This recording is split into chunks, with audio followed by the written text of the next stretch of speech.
Kisah tragis Ken Arok dan Ken Dedes merupakan salah satu cerita terkenal dalam sejarah dan sastra Jawa yang menggabungkan unsur-unsur cinta, pengkhianatan, dan ambisi kekuasaan.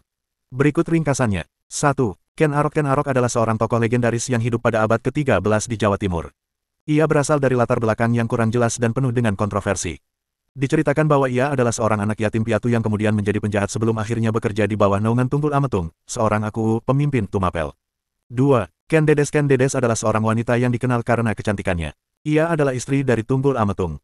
3. Pertemuan Ken Arok dan Ken Dedes. Cerita berawal ketika Ken Arok melihat Ken Dedes yang sedang turun dari keretanya, dan kecantikannya membuat Ken Arok jatuh cinta.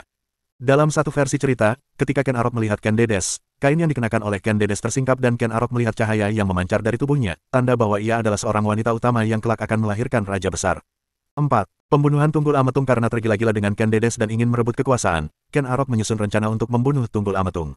Ia memesan keris dari Empu Gandring yang dikenal memiliki kekuatan magis. Dengan keris tersebut, Ken Arok membunuh Tunggul Ametung dan mengambil alih posisinya sebagai Tumapel.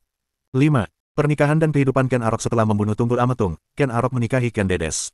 Ia kemudian melanjutkan ambisinya untuk memperluas kekuasaan dan akhirnya berhasil mendirikan kerajaan Singasari. 6.